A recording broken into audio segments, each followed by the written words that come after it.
Okay, hello everyone. I'd like to show you a couple of tests that I've written that use the benchmark format for KTAP. So this test, called DDIO test, just runs DD on a flash drive on my local desktop and also on a spinning drive and get some performance numbers back out. So notice that it outputs this particular test doesn't know anything about the benchmark system. It just knows to output values in this format. That's the value line format. So let me show you some of the artifacts associated with this test. So let's just look at this directory. I've got a criteria file, and then I've got multiple reference value files for different machines. In this case, I'm going to use the values for timdesk, *ref timdesk. And notice I've just got a set of reference values in condensed format here. So these are the numbers I expect to get. If I run, but I've got reference values for other machines as well. So I've also got a criteria file. I guess I'll show you that. Star criteria. It just says if the speed is less than the reference value plus minus 5%, then the test case is not okay. So let's do process results. And I happen to save some results from a previous run. And I have to specify that I reference value for timdesk and I need to specify the criteria file, and this, if I've typed everything correctly, should convert all my unknowns into okay or not okay. So pass fail based on the values of the numbers.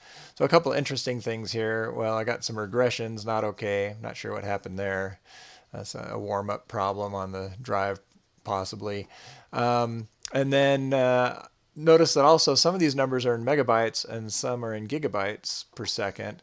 Process results actually does unit conversion, so that's pretty nice. So anyway, so the not okay is shows you that that 940 was not up in their correct range, but it's anyway. So another test that was an example of showing post-processing. A set of results that had unknown written in them. In this next one, I'm going to show processing the results at the actual time of the test. This is a little bit strange because this is I've got some dmessage files here. These are some kernel logs from some boot up sequences on a BeaglePlay board from my lab, and I am going to do a init call duration -I, and I'm going to look at this dmessage BP1, the quiet one. This one had quiet on the kernel command line, and I have to specify ID stuff *ref *quiet. And it turns out that okay, so all of these values are okay. So this quiet one matched the reference values for when I'm running in quiet mode.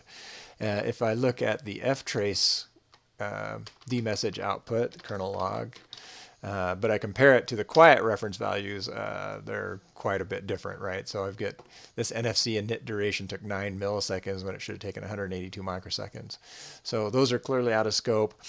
Just to show you, again, the point here, there's a couple of points here. One is that, again, I've got a single criteria file. I've got different reference values, in this case, for different kernel command line options. You could have the same thing for config options or for different disk drives or whatever you want.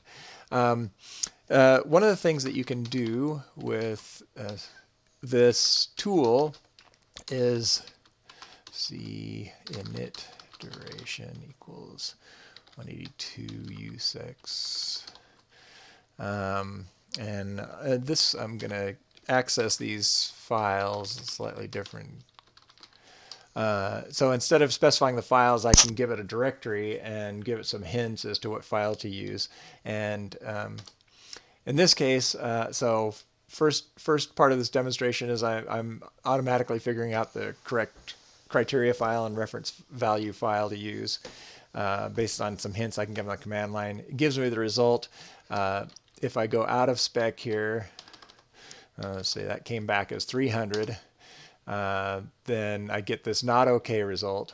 And you can filter this to pipe /dev/null and get rid of those messages. And you're perilously close to the actual line you need to put in your test output. So if I actually give it the test case number, then that's the actual line that I'm going to put in my KTAP output. So this is how you can use process results. You pass it an individual value and you get the line that you need. So that's kind of handy. That shows you how to do that actually while the test is running. The final thing you can do that I'm going to show is a little bit different take on this.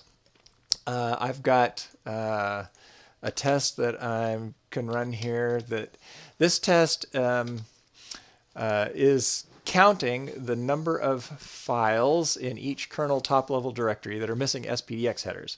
So some people don't care about that kind of stuff, but I do. So this is showing that this is the number of files, like in the FS whole directory subtree, 203 files are missing SPDX headers. In the IPC directory, only one file is. And that is considered a regression. Just to show you how I got that, you'd want these all to be 0 eventually, but realistically, some of these have been around for a long time and they're not under active development. So you basically, this test is just, did something go wrong? Did a new one get added that somehow got missed by the contributor or the maintainer? So let's see, SPDX missing, stuff, star criteria star. The reason this is interesting is normally I use a rule, this directory SPDX missing count is greater than ref value. That's the normal rule for all of these, except for the IPC case where I say I actually have a hard-coded value in the criteria saying, no, I don't want any ones to creep in there. And so that's a regression. And so that's it. That's it for the demo. And let me know if you have any questions.